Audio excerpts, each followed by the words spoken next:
We cannot ignore this reality. Our lives are riddled with holes and on the brink of collapse.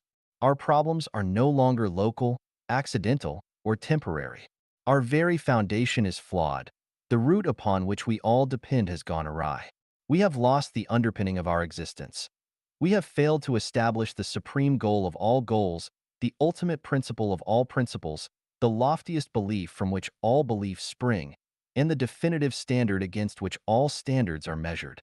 Without an ultimate purpose, how do we choose a specific path in life? Without the highest principle, how do we establish specific principles and adhere to them unwaveringly? Without the loftiest belief and ultimate benchmark, how do we make judgments? How do we contemplate? How do we act? Without all of this, how can our lives not be characterized as blind, empty, and absurd? When the members of a society share this life attitude, how can society itself remain healthy? Unless we bring about fundamental changes, how can there be hope for this nation? So, it all comes down to one point. We lack genuine faith, which serves as the root of all our wickedness and ailments in today's world.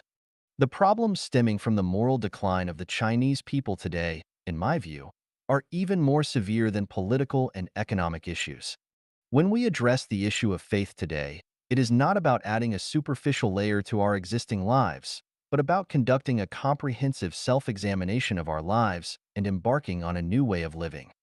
In Gentio, the spiritual predicament of our era, a dialogue on the issue of faith. 一人类的起源, the origin of humanity. Xiefeng, translated by Tsong Long. Where do human beings come from? There have been some sayings. Pange created the heaven and earth. Nuwa created men using clay.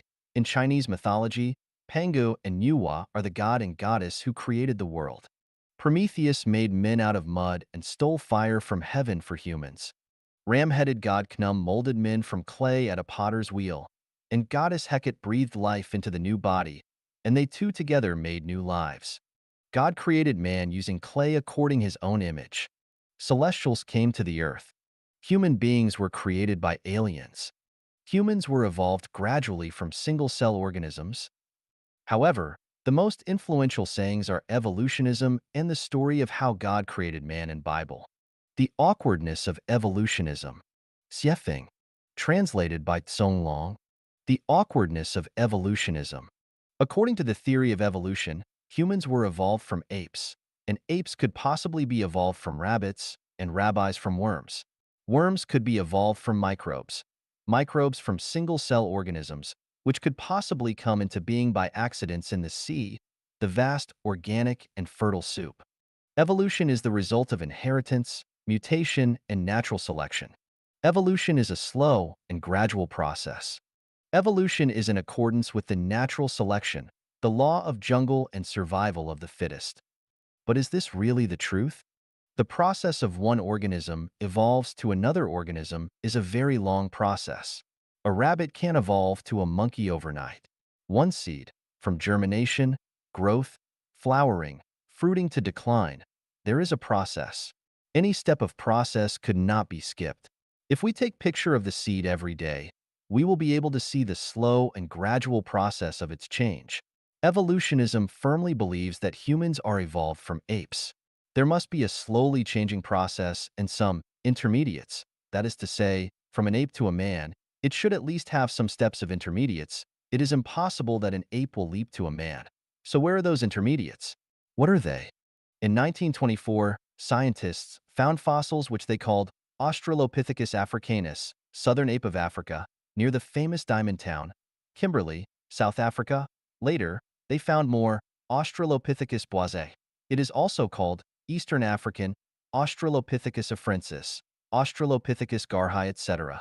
Particularly, they think Java man was the intermediate between ape and human.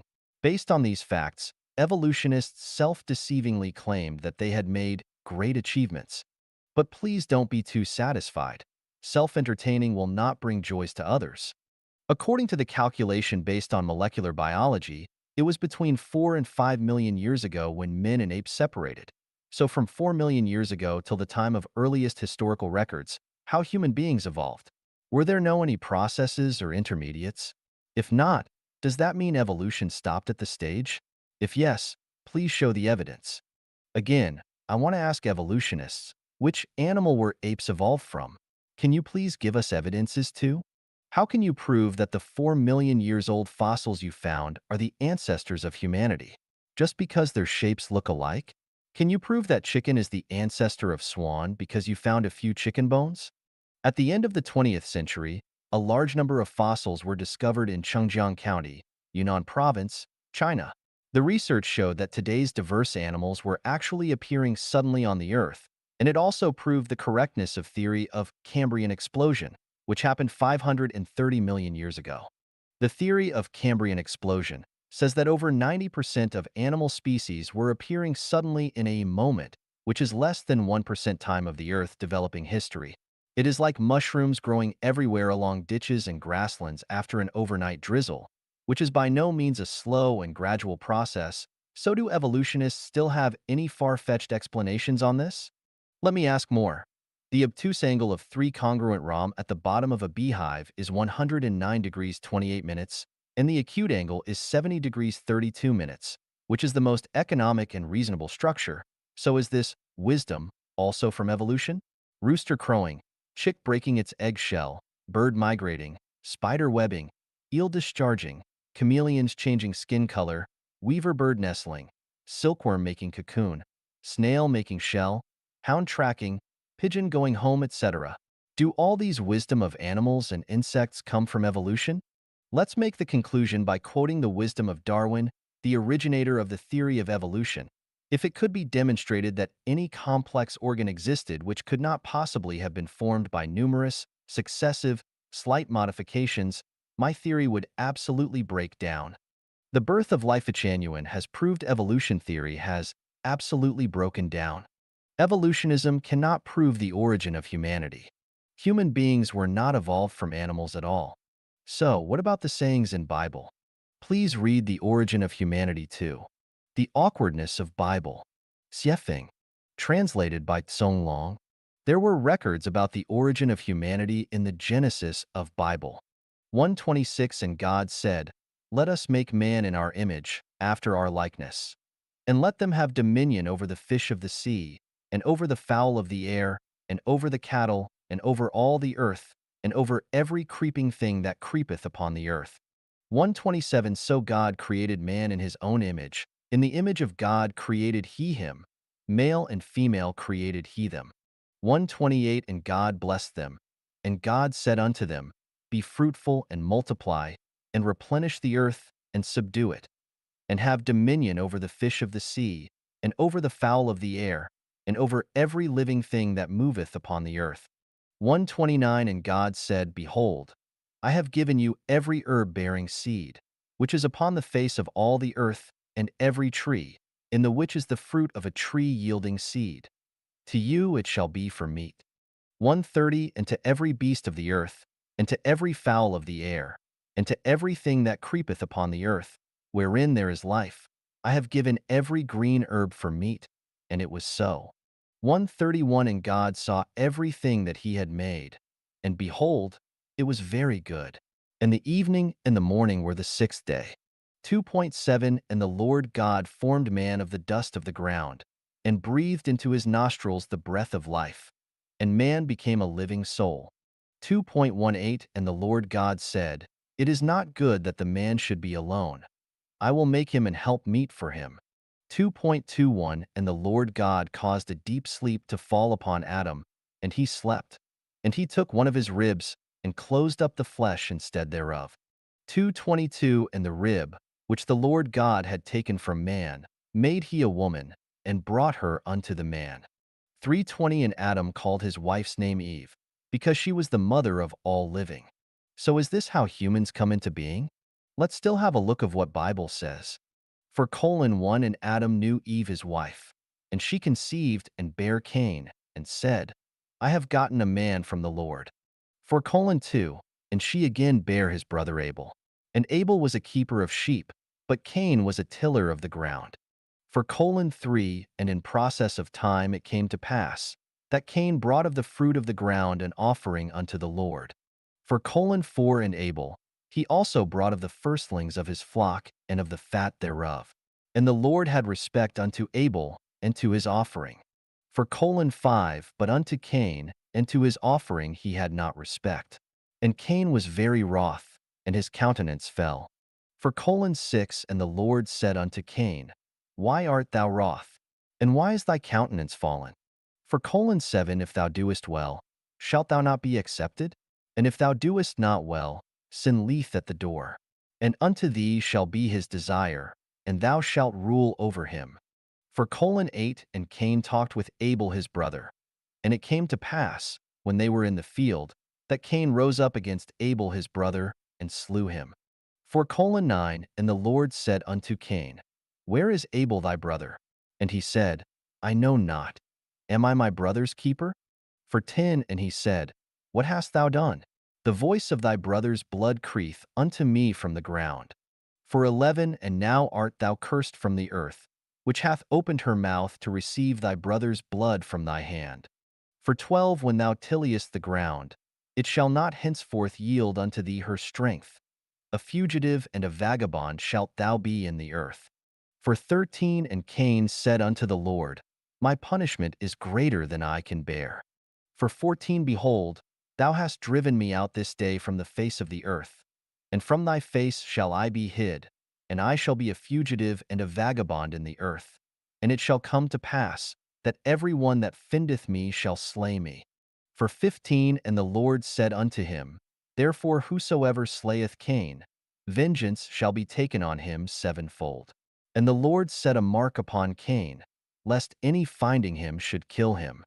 For 16, and Cain went out from the presence of the Lord, and dwelt in the land of Nod, on the east of Eden. So, we have a question on the above records. Adam and Eve are the ancestors of humans. Cain and Abel are the first two sons of Adam and Eve. At that time, there should not be anybody else exist on the earth except Adam's family. So why Cain was worrying, everyone that findeth me shall slay me? Who were going to find him? If what Bible recorded is true, there must be some other men exist except Adam's family, and they must had long existed before Adam's family. Otherwise, Cain would not say, Every one that findeth me shall slay me.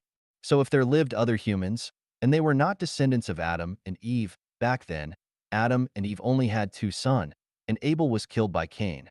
We can say Adam and Eve are not the ancestors of all human beings, and what Bible recorded is only the story of origin of Israelite people.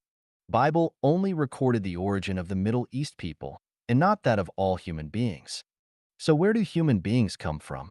Please read The Origin of Humanity 3. The Prelude. Xiefeng. Translated by Tsong Long. We have known how the universe and the greatest creator came into being. I have proven the existence of the greatest creator in the chapters of The Greatest Creator, using 40 natural phenomena and 8 logical reasonings. But what did the greatest creator do after his birth? Wuji generates Taiji. Taiji generates two complementary forces. These two forces are unity of opposites. That is to say, after Taiji, the creator, was born, division of energy started to happen within Wuji. Where the energy is low, it comes into forms. Therefore, the celestial bodies of universe began to emerge one by one. Space started to expand infinitely. Where the energy is high, things exist with no form. Just like the black holes in the universe, they are invisible. When some celestial bodies first appeared, their movement were random and disordered. There were no solar system, Milky Way system, nor low rotary galaxy system and rotary river galaxy system. To ensure everything run in order, the greatest creator needs someone to take care of the universe. It is like a person borrowed a large sum of money from bank in order to establish a big business. He need to recruit some people to take the responsibilities of purchasing, manufacturing, production, internal management, and sales, etc. Same, the greatest creator also needs someone to help him finish the project of creating the universe. Then how did he manage the universe? He started to make gods. What is God? God is the helper of the greatest creator. Then how did the greatest creator make God? We know that the greatest creator is the energy core and nerve center of the universe. He used his almighty consciousness generating powerful energy to squeeze some regional energy, which then became many independent energy groups. The center of these groups formed a special structure. After the structure was strengthened with the power of the energy, a consciousness was born. These consciousness entities are gods. The process is similar as making bricks and kilns. We use loosened soil, added with appropriate chemicals, put them into kilns to calcine. After this process, the loosened soil become hard bricks. If we put the soil and chemicals in a vessel that can't be destroyed by any powerful energy, and then calcine them using very high energy, the soil mixed with chemicals will form a special structure and will further produce consciousness. A new life will be born. How many gods has the greatest creator made? Many. Each god has his own independent consciousness, but their energy level is far lower than that of the greatest creator. Therefore, gods have to obey the greatest creator. What is the energy level of a god? It depends on the size of the energy ball used to create that particular god. Some gods have very high energy, some have very small energy. However, even the god with the smallest energy is more powerful than any one of the visible celestial bodies. The energy of sun is very high, but the total energy of the sun is less than that of the least powerful god. The black holes, all over the universe we know, are actually gods. When the greatest creator finished making gods, he ordered them to form universes. For example, the universe where the earth lives is charged by many gods, black holes. Among them, the two biggest gods are Jesus and Satan. That is to say, Earth universe are managed by Jesus and Satan. Earth universe includes 3,000 rotary river systems, 9 million Milky Way systems, 27 billions of solar system. Jesus and Satan are two opposite gods, but they are unity. Jesus stands for the sincere, kind, and beautiful. Satan stands for the false, evil, and ugly. Jesus stands for light. Satan stands for dark. Jesus stands for the ordinary. Satan stands for the extraordinary. Jesus stands for the weak. Satan stands for the strong. When gods were created, the universe was still not vibrant enough. It was quiet and deserted, and gods felt bored and lonely. Therefore, they asked the greatest creator to create more lives to make the universe noisy and vital.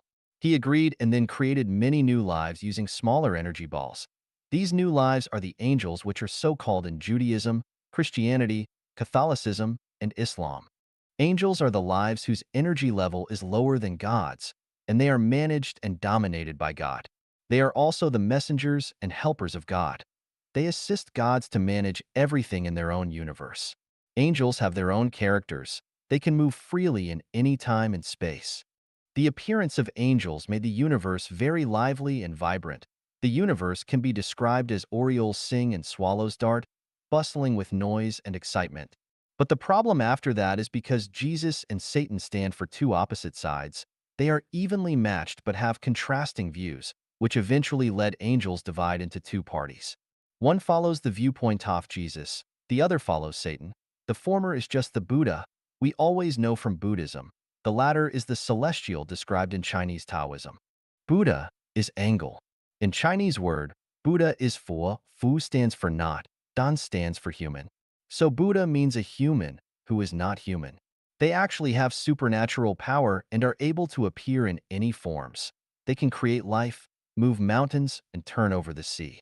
They can change the visible to invisible, the invisible to visible.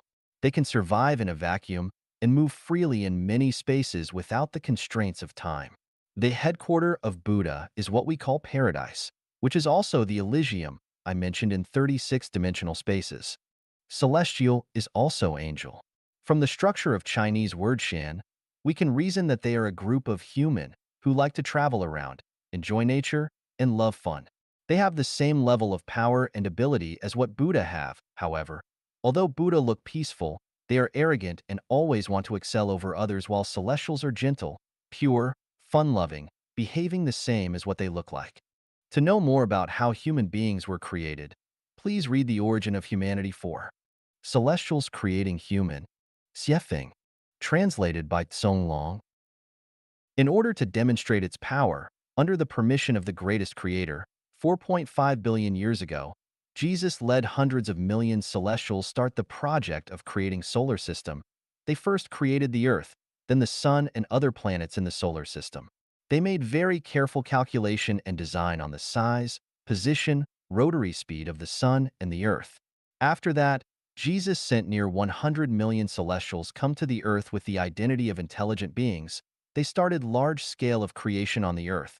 The water, air, and most green vegetation and grazing animals are the creations of those celestials. Microbes were self-created as the result of water and photosynthesis. This process, from beginning to the end, lasted for nearly 2.3 billion years. Before animals were created, there was no moon. When the first group of animals were created, celestials found that if they left Earth, animals could not survive without ebb and flow, wind, cloud, rain, and snow. Therefore, they built two big smelters at places not far from where is now Cairo, Egypt, and the Atlantis. It is now located at the bottom of the Atlantic Ocean, and made many airships, UFO, using the special smelted metals, and sent the animals they created to everywhere on the Earth. At the meantime, they used these airships to transport smelted metals to a space station. They then created a huge hollow ball with a rough surface, silver, and reflecting. This huge ball is the moon we refer to today. 1 billion years ago, the night on the Earth was very bright. Later, because the dust from universe continuously dropped on the moon, it was no longer as bright as before. The UFOs we occasionally saw are not from outer space, they are from the center of the moon, which is a huge warehouse. It stores many tools which had been used by celestials. UFO is also one of the tools. There is a door on the moon. It can be opened at any time. There is a giant palace under the mysterious Bermuda Triangle that is the temporary lodge for the visiting celestials. Celestials can remotely control UFOs in the warehouse of the moon to monitor the Earth according to their needs. The Earth of 200 million years ago was very beautiful and prosperous. The place where Sahara Desert currently is located had many green mountains and a dense growth of green trees. Birds were twittering, flowers were blossoming. It was once the most beautiful places for green plants and animals. Celestials used to love singing, dancing, and playing on the Earth, and they were so enjoying it and almost forgot their home. Unfortunately, the happy scene didn't last long. The happiness of celestials provoked the anger of Satan. In order to show that he had superior power, he sent another group of Buddhas to the earth 250 million years ago and started to create flies, mosquitoes, bugs, rats, scorpions, centipedes, snakes, and predators in large scale to let these animals fight with the creations of celestials. Moreover, they even appeared in the form of dinosaur, destroyed the plants and animals all over the world out of jealousy. This inharmonious situation made the greatest creator very sad. At about 130 million years ago, he destroyed all dinosaurs by applying one kind of plague and put all their souls in the prison of the cathode black hole. Unfortunately, there were a pair of smart dinosaurs hid under the bottom of East China Sea and were able to survive. They kept dormant underwater for nearly 100 million years. In about 1,600,000 years ago, in order not to let the earth become idle, the greatest creator designed a life structure himself, which is the draft version of current humans.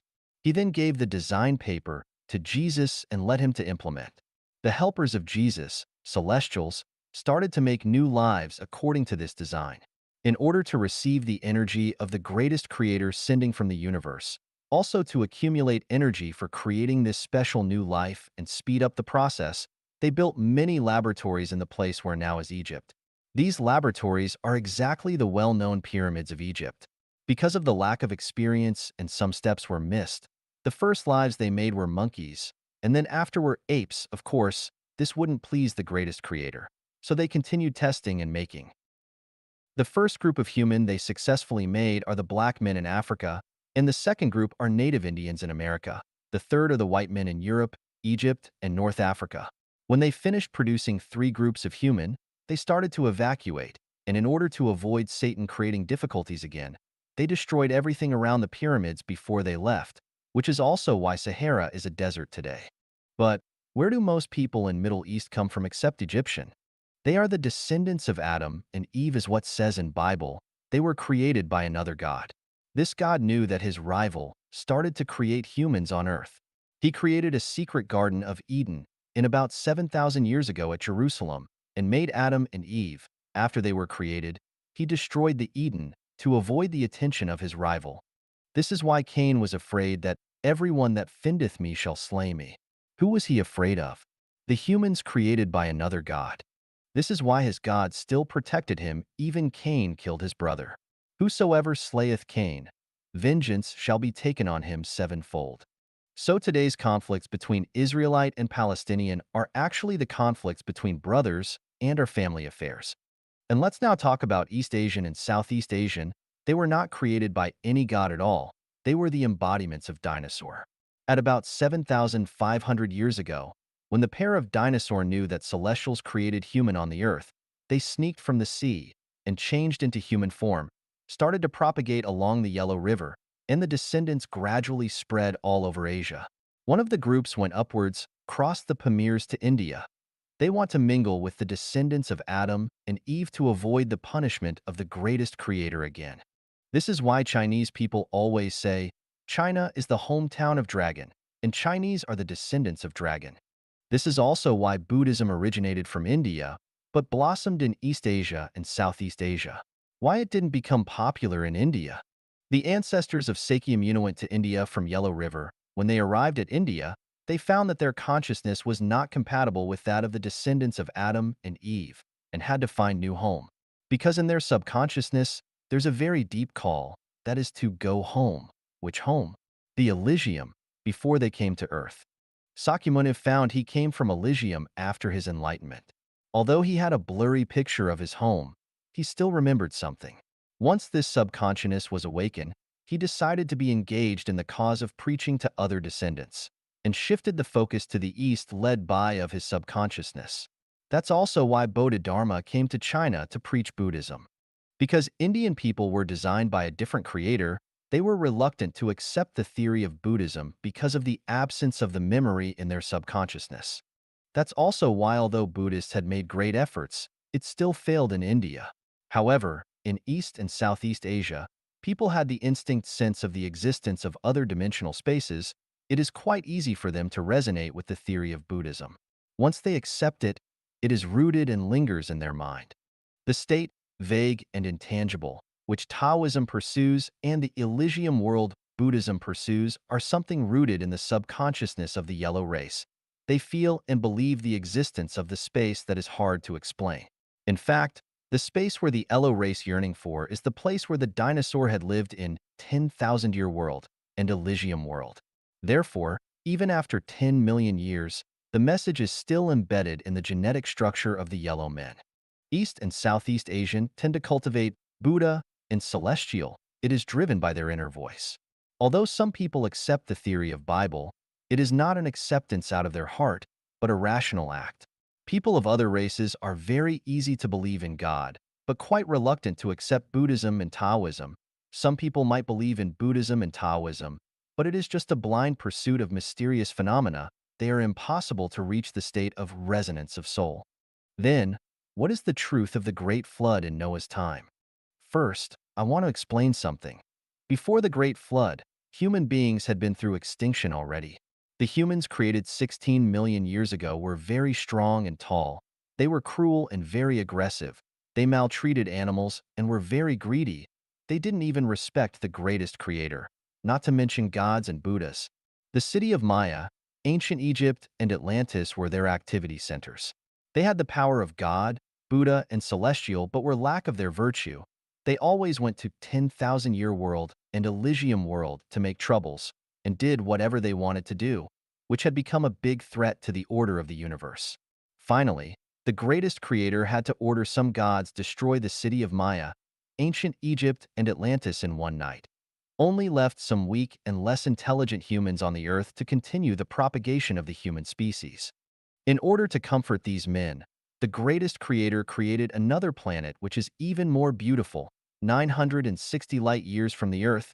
It is the 1,000-year world. The greatest creator told these people, if they behave well and don't make trouble, they would be able to go to 1,000-year world to enjoy happier life after death. However, these humans started to forget the warning when the population grew to large numbers and its civilization advanced. They began to ignore the greatest creator and thought he was nothing special. At about 4,700 years ago, humans on the earth thought that they were able to manage the earth themselves without the help of the greatest creator and gods. They ignored their teachings and insisted their own will. Their pursuit of physical and material comfort far exceeded the pursuit of spiritual growth, which had caused moral degeneracy and the advancement of brute. It strongly destroyed the harmonious atmosphere of the earth. Moreover, the two gods managing the earth had different ethics, thus fought with each other, which made the greatest creator so angry that he turned around the earth's dip angle. Huge storms poured down. It lasted for 40 days and nights and drowned most humans and animals. The evil act of humans were then curbed. But after the Great Flood, Noah's family were not the only men survived. There were survivors all over the world. This can be verified in many Chinese historical records. The story of Dayu flood control is a hard fact. There is also detailed narration in the legends of the Indian tribe Mandan, North Dakota, America. This is the outline of the origin of human beings. 二、人类的意义 The purpose of humanity. Xiefeng, translated by Tsong Long, is the purpose of humanity only for survival? Are humans the most intellectual animals in the universe? Does the existence or the disappearance of humankind have any influence on the universe? We know from the chapter, The Greatest Creator, that there is purpose for any life beings in the universe. Nothing exists for no purpose. Solar system and everything included are to serve humanity, while humanity is to serve the greatest creator and indirectly to serve gods. The greatest creator created the universe, gods, Buddhas, and celestials. God sent celestials to create humans under the authorization of the greatest creator. Therefore, the meaning of humanity is to live for its creator, gods, and the greatest creator. The greatest creator created numerous gods assist him manage the universe to ensure it is running in order. God is the assemblage of high energy. God only has godhood, but doesn't have playful and naughty character. They can't bring joy to the greatest creator, so the greatest creator created many angels, celestials, and Buddhas. Let them travel freely in the universe to brighten up the atmosphere of the universe. Although celestials and Buddhas were created by the greatest creator, they are on a lower energy level and are dominated and influenced by the god in its respective universe. The celestials coming to Earth 250 million years ago, and the Buddhas coming to Earth 200 million years ago were the result of the influence. There are three origins for the human on Earth. The black men in Africa, American Indian, Egyptian, white men in North Africa and Europe were made by one god. Israelite, Palestinian, Iranian, Afghans, Iraqi, Turk, Syrian, Jordanian, Lebanese, Saudi Arabian, and most Indian were created by another god. Chinese, Mongolian, Japanese, Korean, and the people in Southeast Asia are the descendants of dinosaur. No matter where we come from, we are equal in the sight of the greatest creator. But in the sight of gods, there is big difference. The antagonism among gods is reflected evidently on humans. We can see that from rivalries among Judaism, Christianity, Catholicism, Islam, and Buddhism. The people of Judaism, Christianity, and Islam are originally from the same source, however, because the Israelite can't get along with their fellow, and instead made good friends with the people from other origins, which had caused their God to create Islam. Muhammad created Islam based on the revelation of his God in opposition to the Israelite and other people. The Israelites should stand together with Muslims, but they betrayed their God and went to join the men created by another God. In the end, they were not only not accepted but also persecuted by those men, while their brothers, Muslims, refused to accept them either. This is the root cause why the Israelite were persecuted in World War II and still fight with Palestinian till today. The ideology of Buddhism is completely different from that of Christianity and Islam. To survive, Christianity and Islam have to compete. However, Buddhism advocates not fighting. Even die without descendants to leave this world of disputes and go back home to enjoy free life. The reason why Japanese disturbed Asia in World War II, even fought with USA, is not the problem of Buddhas, but the punishment by God to Buddhas. We know that East and Southeast Asian are the offspring of dinosaur, dragon. They are the embodiments of Buddha. They used to be the followers of God Satan, but because of that great plague, they realized that no matter which god they follow, they could be faced another calamity one day. So the best choice for them is to self-cultivate and go back to the Elysium world. This thought and behavior had provoked the discontentment of their god. So he punished the descendants of dinosaur at the same time he punished the Israelite. Moreover, Taoism, a category of Buddhism pursuing only skill, not way, emerged in the process of propagation of Buddhism. Taoism is a school of religion which looks peaceful from the surface, close the door for the world outside, and form its own system.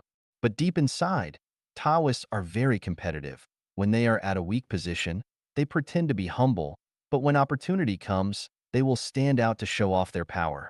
Japanese Shintoism also has the similar character.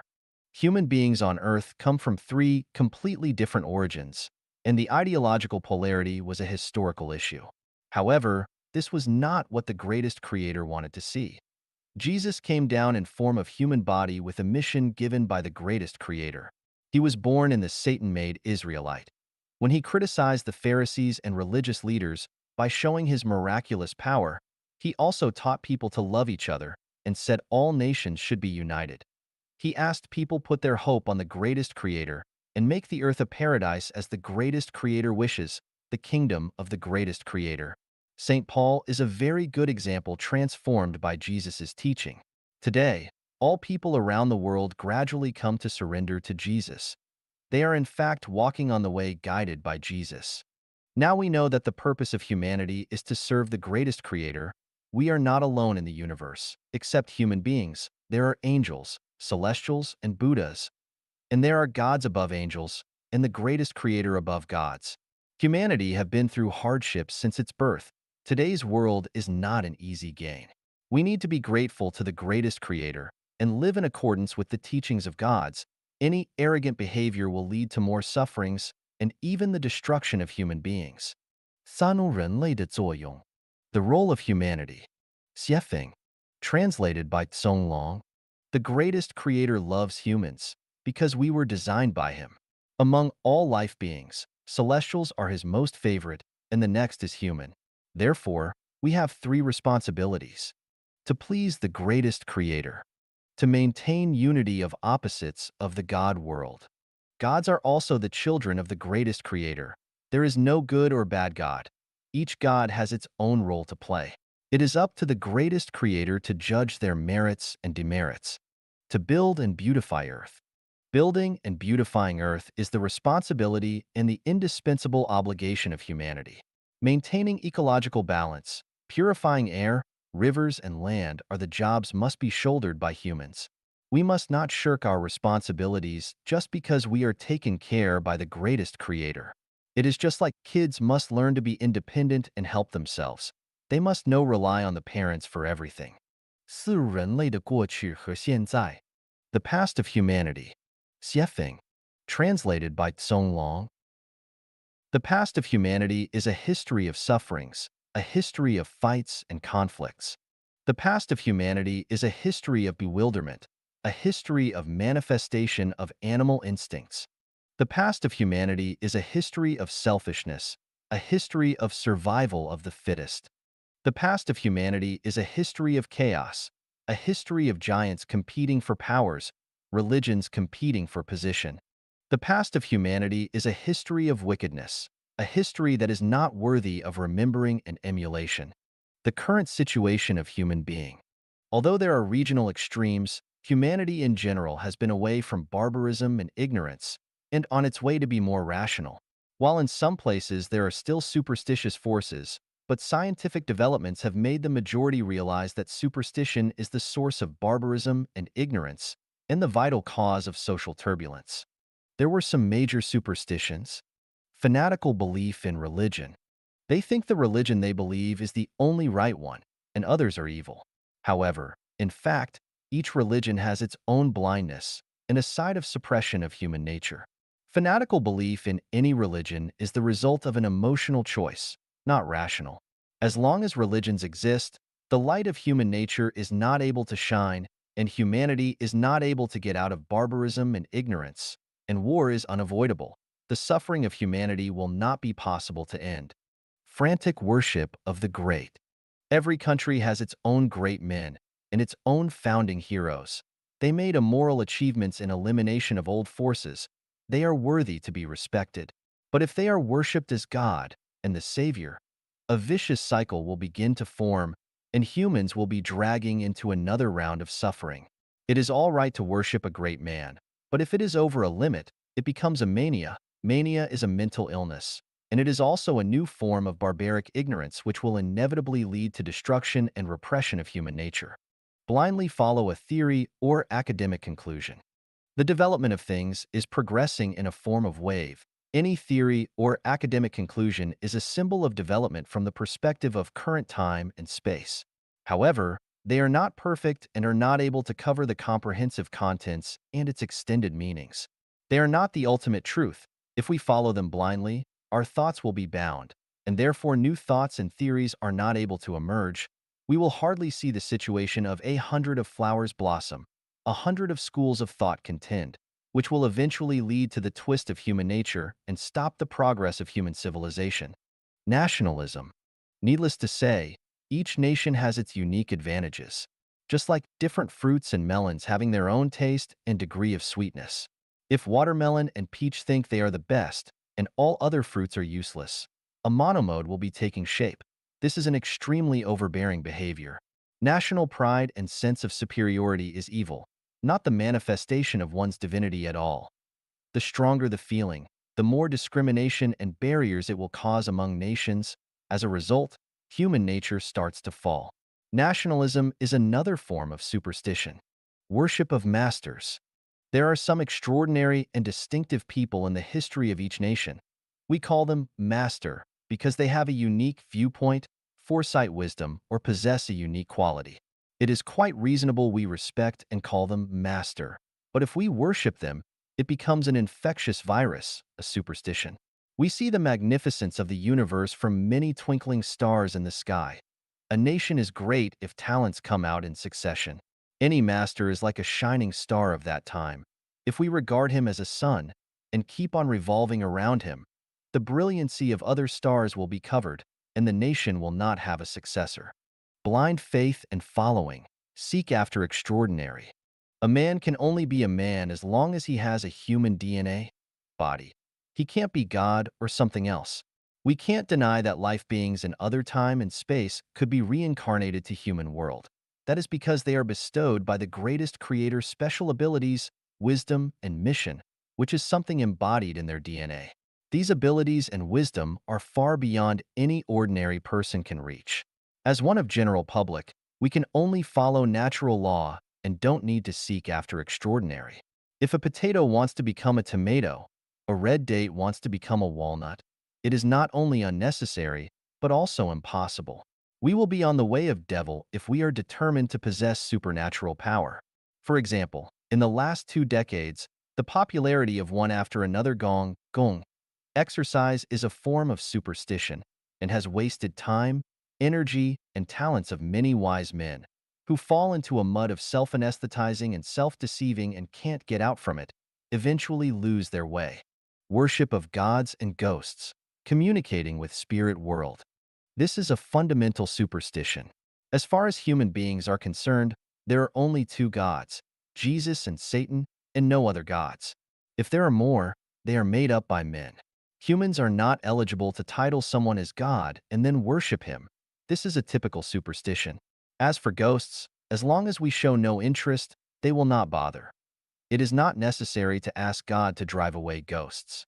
Advertising ghosts in movies, books, or verbal communication is a historical retrogression and a wicked act incompatible with modern civilization. The sayings and behaviors of communicating with spirit world are destructing human nature. They are also negation of human beings. Spirit world does exist, but not for current human beings to communicate with.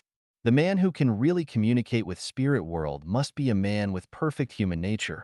Otherwise, the communication is not authentic, or it goes astray. Other superstitions.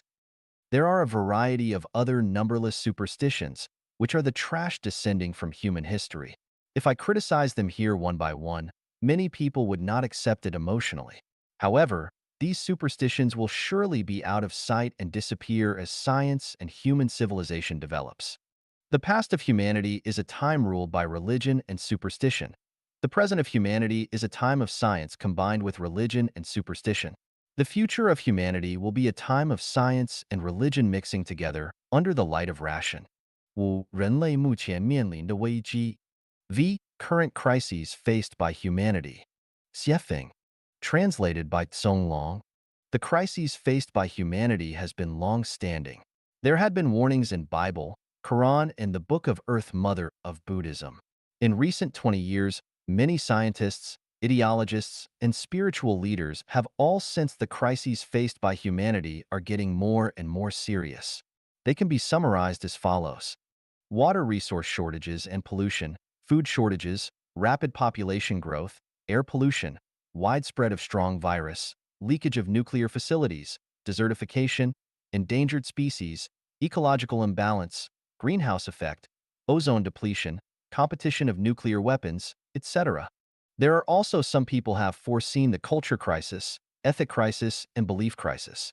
All the above crises are only the crises on surface, and they are not the core crisis. The core crisis faced by humanity is the crisis of the soul. All the above crises result from the crisis of the soul. If we only focus on the superficial but ignore the core, it is impossible to resolve them. The crises will become even more severe, which would end up with humanity extinction and earth destruction. Only very few enlightened people can sense some other crises like race extinction and religious virus. Others like the crisis of disappearance of a city in one night, and a beam of wave causing the death of billions of people in a few minutes will definitely not be understood and conceived by ordinary people. The core crisis of humanity is the crisis of the soul. Humans can hear, listen, smell, taste, and sense spiritually because they have eyes, ears, nose, tongue, body, and consciousness. However, humans are losing spiritual sense. The results of failing to have spiritual sense are not able to feel the existence of the greatest creator, not able to feel the existence of the God, Buddha, or celestials, not able to feel the existence of 36-dimensional spaces, not able to feel the existence of the non-material and negative universe, do not understand the concept of horizontal time, too much trust on scientific findings, and atheism becomes popular. Do not believe the law of cause and effect. Do not realize the magic of consciousness. Do not believe reincarnation. Self-centered and arrogant. If a man loses the spiritual sense, he loses spirituality. And as a result, he will not be able to have a perfect human nature. His thoughts are prisoned in three-dimensional space. Does not acknowledge the regularity and certainties. Does not believe the law of cause and effect. Does not believe reincarnation. Believe the theory of evolution, law of jungle, and survival of the fittest. Only value short-term interests and ignore long-term consequences. Rotten morals and falling humanity. Lack of gratitude. A man who loses spiritual sense will be just like a black hole, only absorb stuff in but never contribute.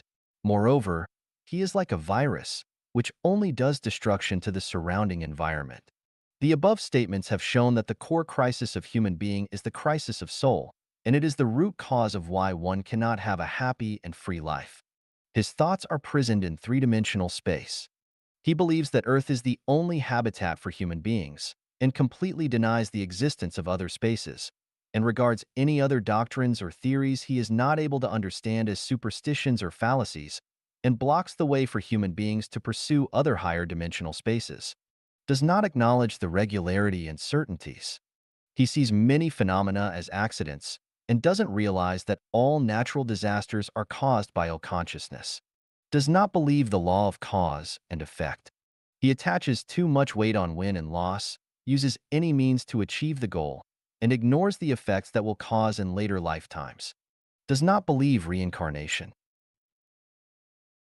He thinks that death is the end of life.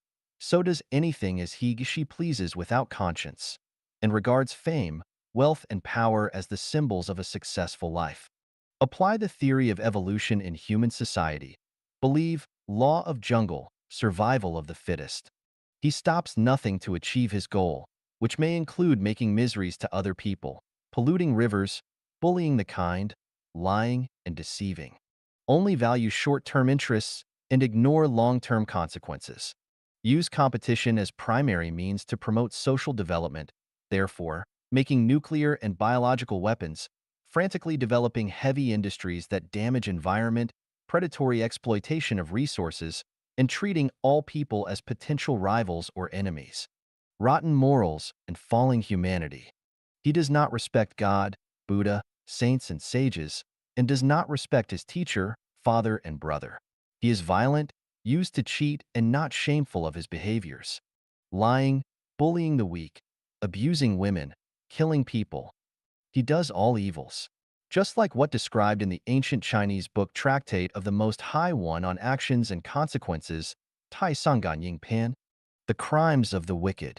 Sometimes there is someone who behaves without righteousness and moves against rationality, who defrauds ignorant and naive people, vilifies one's schoolmates, employs lies, fraud, espionage, plots, sting operations, and entrapment against others, who slanders and criticizes one's extended and immediate family members maliciously, who is cruel, irrational, and self-willed, who oppresses those below him and claims their merit for himself, but cringes before those above him to win their favor, who has no feeling for favors received, but harbors endless resentment, who rewards those irrelevant with righteousness, but punishes the innocent, who slays people to take their wealth and overthrows people to occupy their positions, who slays captives and slaughters those who surrender, who denigrates the righteous and expels the wise, who wrongs orphans and coerces widows, who ignores the law and receives bribes, who takes the straight as crooked and the crooked as straight, who knowing his faults does not correct them, and knowing the good does not do it, who prays for people's misfortunes, wishes people to encounter disaster, destroys people's success, sullies people's innocence, pilfers people's harvests, masks people's good and kind deeds, and who generate hatred and resentment if desires are not fulfilled, etc. A moral person with spirituality knows he should revere the greatest creator and walk on the way of the greatest creators, and is aware of his weakness as a human, so he will not be arrogant. He realizes he should cultivate himself and knows he needs to take care of, cherish, respect, and love Mother Nature, its resources, and all life beings. He will never leave the wastewater of factories, mines, hospitals, and cities to rivers, streams, and lands. He will never hunt and eat the meat of wild animals. He will never destroy forests, mountains, and grasslands. He will never indulge in power, money, beauty, and let his greed expand, not even use any means to satisfy his evil desires. He will never use his power to serve his own or his family's interests, nor bully or suppress others. He will never sell fake or shoddy goods. He will never steal other person's research findings to gain fame for himself. He will never make life-threatening nuclear weapons and biological weapons. He will never provoke conflicts among people to profit from it. He will never suppress any new ideas, new cultures, or new values. Lack of gratitude. In his heart, there is no place for the greatest creator, gods, parents, elders, the society, other people. He only demands and is not willing to give. Even a plant bears fruits as long as we water and fertilize it. A chicken produces eggs as long as we feed it. A dog will be a good safeguard of our home as long as it has been taken good care. A man who loses spiritual sense will be just like a black hole, only absorb stuff in but never contribute. Moreover, he is like a virus, which only does destruction to the surrounding environment. The above statements have shown that the core crisis of human being is the crisis of soul, and it is the root cause of why one cannot have a happy and free life. If we look Earth from a height of 1,000 meters and focus on the cities of the world, we will find the survival situation of human beings is just like a group of ants on a hot pot, running around hastily. You don't know where these ants are going to. They just follow their senses with no purposes. They move quickly all together once they spot an animal corpse or a drop of oil. They follow where the trend is. If you ask one of the ants, "Why are you so busy every day? Where do you rush for?" His answer will be, "I'm looking for something to eat, drink, and a place to live. As for where to go, I will go wherever I can find food, drinks, and a place to live." The secular world is just like an animal world. Some people stand themselves out, but where do they go after they get out? They go to religions. All religions, Whether it is good or evil, they are made of people who have spiritual pursuit. A real disciple of any religion is superior, in spiritual aspect, to any kings or great men. So we can say, all people in secular world are sleeping and people in religion are awake. The formers do not have spiritual direction as the latters do. However, with the development of science and the growth of human wisdom, many people in religion start to confuse and are not able to tell the direction. Many disciples are like gamblers. They stake all their energy and wisdom on the religion they belong to. Although they know that they can't win back what they have lost, they want to keep gambling. They even want to persuade others to gamble with them to feel psychologically balanced.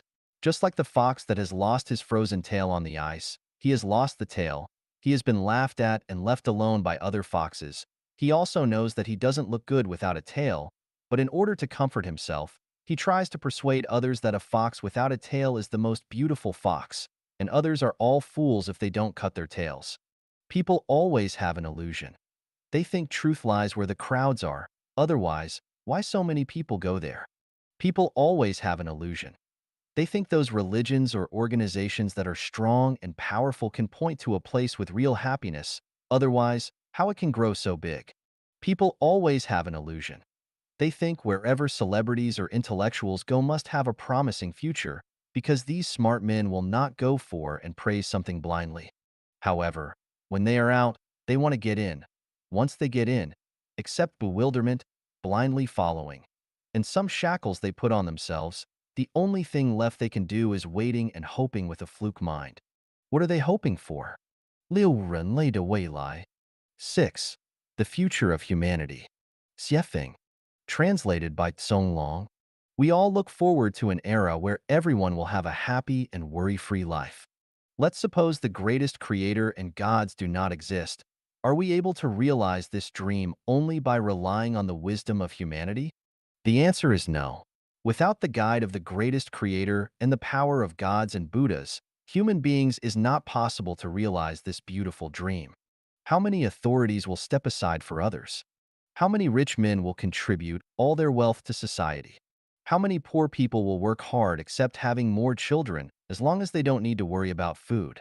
Let's imagine if the future of humanity is ruled by one religion. What will happen? It would be terrible. Please think of the reason yourself. If the world is ruled by one secular government, what will happen? Same. Autocracy and incompetency will soak up the blood of the underprivileged. If we keep current situation, different religions exist, countries act on their own will, everything is decided by the country itself, what will happen? The world is going to collapse. So, what will be the best living situation of humanity? The core in short is, walk on the way of the greatest creator. Build a non-interference government, promoting freedom in politics, economy, culture, thinking, and spiritual pursuit. Then, the future of humanity will be like the following. All religions will gradually disappear. Humans revere the same and the only greatest creator.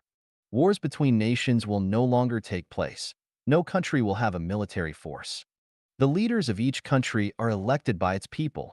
Election is no longer manipulated by the minority. Each leader serves no longer than 2 terms. The population will no longer be increasing unlimitedly. The growth of population will be controlled. Power and wealth are no longer the most important life goals of humans. People will not talk about how to fight with nature and men. The earth will become a place where all life beings coexist harmoniously. Terrorist activities are going to disappear. Crimes will be decreasing year by year. The care of elders and the education of the youth will become the responsibilities of the whole society, which are no longer private affairs of individuals or families. Family life is going to dissolve. Relationship of men and women is going to show diverse forms.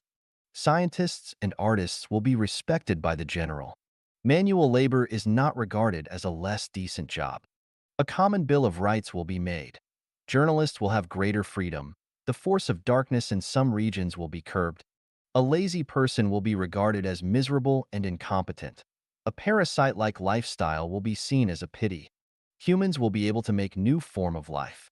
Intelligent robots will come into being. Sahara will be returning to green again. A large number of supermen will appear. They discover the secret of brain, and find the channel to communicate with the greatest creator, and therefore they know the secret of time and space, the cause and effect relationship of lives transiting in different time and space, the secret of thinking, the power of mind, and the road towards higher level life space. These supermen will bring the material and spiritual life of humanity to a brand new level. There will not be nature disasters anymore. Earthquakes, floods, diseases will all vanish. Earth becomes a blessed paradise, which will be serene and harmonious, prosperous and vibrant. Cranes are flying in the sky. People are healthy and have a long life. Everyone live in peace and enjoy their job. In conclusion, human beings will enter an unprecedented, highly developed and civilized era, an era with happiness, abundance, and freedom. Everyone will transform to a celestial at the end. We will understand all secrets by that time. Each moment of our life will be extremely joyful. We will meet our family and friends who have passed away. A brilliant new life will start to unfold. However, there is a prerequisite, which is we must walk on the way of the greatest creator. If we ignore it, everything will be developing in the opposite direction. The position of life. Xiefeng. When we understand the origin of the universe, the greatest creator, and humanity, and comprehend the value and role of time and space, we come to realize that humans are not the highest beings in the cosmos, nor are they the lowest animals. Humans are a combination of spirit and flesh, positioned between angels, celestial beings, and Buddhas, and animals. Human life serves as a transit station between lower-level and higher-level life spaces. From birth to the death of the physical body, humans continuously accumulate merits. With abundant accumulation, life evolves towards higher levels. With minimal accumulation, life remains stagnant, reincarnating on Earth in the next life. And without any accumulation, life devolves to lower levels. The value of life. Xiefeng. The brief span of our lives determines the meaning of our future existence. Everything we say, do, think, and intend shapes our destiny. Every moment, every day, meticulously records our good deeds and missteps. The path we choose, whether it leads us to higher realms like the 1,000-year world, the 10,000-year world, or the Elysium world, depends entirely on how we live our lives. Similarly, whether we can avoid descending into lower realms like the realm of livestock, the netherworld, or the flaming purgatory also depends on our actions during our short time on Earth. Our short life holds a measurable value. Even if we were given all the treasures of the earth, if, after our physical body passes, our life doesn't ascend to higher spiritual realms but instead descends to the realm of livestock, what's the point of all that earthly wealth? Conversely, if we possess nothing on earth, yet, after our physical body passes away, our life enjoys 1,000 years of happiness in higher realms, or even attains eternal life in the Elysium world, what greater purpose could there be? Life is of immense significance, and we mustn't waste it aimlessly. By fully embracing the value of our lives, we can transform decay into wonder and overcome death to attain eternal life. The meaning of life. Xiefeng. The meaning of life lies in how to extend our life to higher-level life spaces, which is to seek the Tao and become a celestial being. Without understanding this, life will be a state of confusion, impermanence, tragedy, brevity, and suffering. With this understanding, life will be clear, enduring, a comedy, eternal, and happy. Due to the opposition between gods, human nature also contains two opposing sides, righteousness and evil. Every person, upon introspection, will find that they are a unity of gods and demons, and it depends on which aspect we develop toward. Developing toward righteousness can lead to becoming a celestial being or a Buddha. Lacking clear moral direction, we continue to be human, while developing toward evil makes us become animals. To maintain the relative stability of the universe, the greatest creator regulated everything in the universe and placed spirituality within all beings. Spirituality is the source of life, and the greatest creator is the sole source of the essence of life. The law of energy conservation and the law of the indestructibility of life are universal principles in the cosmos. According to these laws, we understand that the total number of species on Earth remains constant. Every species has a natural upper limit to its population. When it develops to a certain number that threatens the survival of other species, it will inevitably decline. If one species increases, another will decrease. When the human population reaches a certain limit, it will no longer increase. However, the problem is where the increasing human population comes from and where the decreasing populations of other animals go. The law states that everything has a spirit. In terms of spirituality, all beings are equal. The value of a wolf on earth is no different from that of a sheep. The role of a human on earth is no different from that of a monkey or a bee. The value of a peach tree is the same as that of a willow tree, and roses and grass are equally valuable. The difference lies in the quality of spirituality each possesses. For example, with the same type of stone, if its hardness reaches 10, it becomes a diamond. With a hardness of 9, it becomes a ruby or sapphire. With a hardness of 8.5, it becomes a cat's eye. With a hardness of 8, it becomes yellow sapphire or spinel. With a hardness of 7.5 to 8, it becomes aquamarine or zircon. With a hardness of 7.5, it becomes emerald or green sapphire. This hardness continues to decrease, resulting in tourmaline, quartz, amethyst, garnet, olivine, jadeite, wood fossil, soft jade, euclase, moonstone, sunstone, turquoise, etc., with hardness ranging from 3.5 to 5. 5. It becomes shoyu jade, pearls, peacocks, corals, and so forth, all the way down to granite and common pebbles. Similarly, based on the quality of spirituality that each possesses, one can evolve from achieving Buddhahood or becoming a celestial being to becoming a human, crane, tortoise, dog, horse, ox, sheep, pig, flying bird, or walking beast, and so on. The same stone, such as aquamarine, can be divided into various grades based on its refractive index, specific gravity, color, transparency, brightness, and the pattern of its crystalline structure. The same applies to people, who can be divided into ignorant people, worldly people, mortals, sages, and saints based on their disposition, education, knowledge, wisdom, and level of civilization. Human beings are composed of a material body and a spiritual soul. After death, the physical body, which originates from energy, returns to energy. The spiritual soul, on the other hand, comes from the greatest creator, and it is eternal and indestructible, undergoing a cycle of reincarnation. This cycle is determined by a person's actions during their human life, specifically, the purity of their spiritual soul after the physical body's death. Depending on this, the spiritual soul can ascend to become a Buddha or celestial, continue as a human, or descend to become a bird or a beast. Therefore, the increase in the human population on Earth comes from other species, and some animals transform into humans. Now that we understand the position and predicament of humans, we must know that humans on Earth are under the guardianship of two opposing gods. We are faced with two completely different choices every day and every moment. One path requires us to sacrifice our immediate interests to pursue perfect humanity, with a focus on spiritual life and an increase in the quality of spirituality, ultimately leading to the thousand-year world. The other path requires us to pursue material enjoyment at all costs, maximize material wealth and social status through competition, without considering any illusory afterlife. Because righteousness and evil coexist within human nature, our lives are always filled with contradictions and suffering, regardless of how we conduct ourselves. Being kind, honest, upright, and diligent does not guarantee immediate rewards in this lifetime, just as being evil, deceitful, cunning, or lazy doesn't necessarily lead to a difficult life.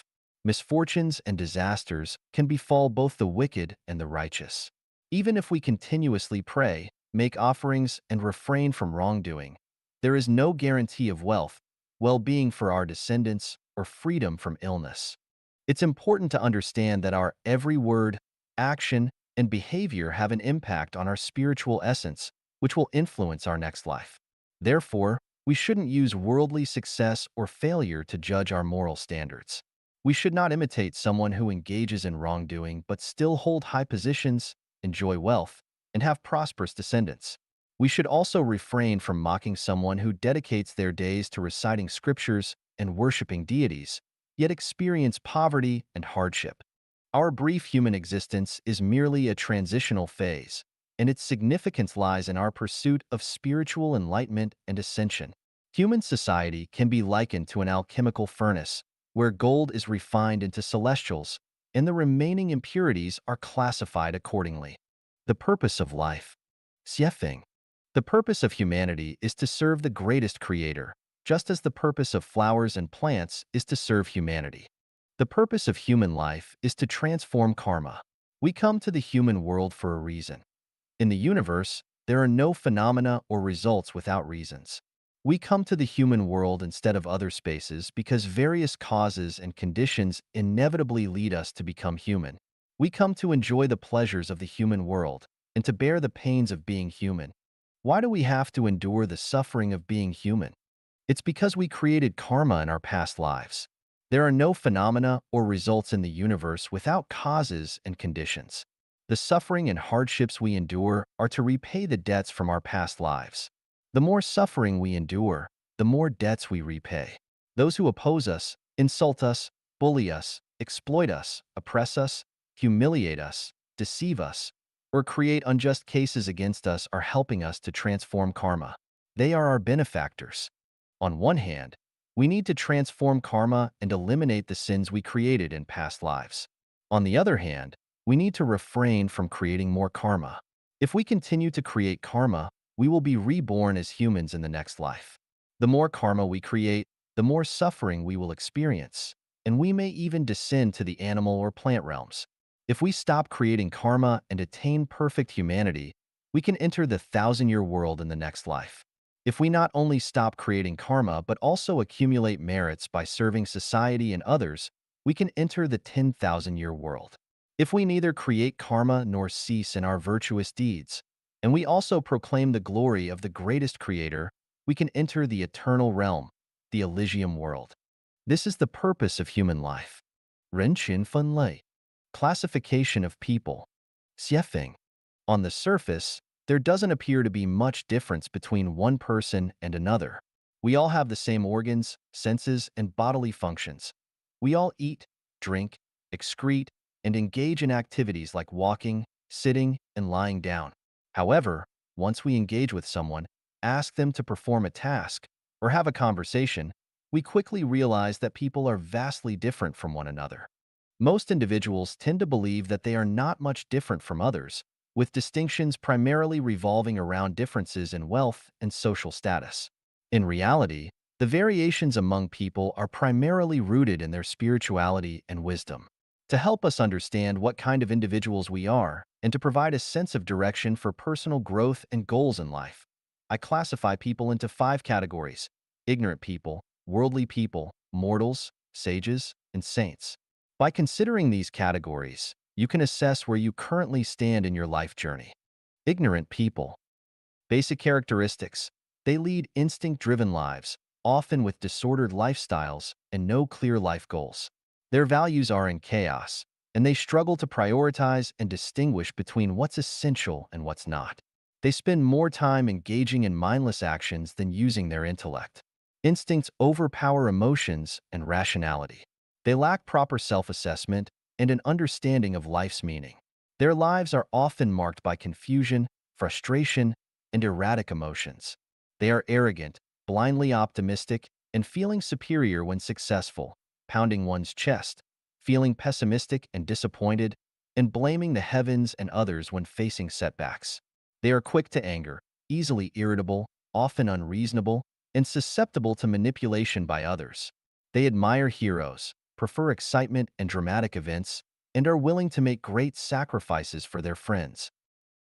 They have no secrets, are straightforward, and lack a sense of responsibility toward family, society, and others.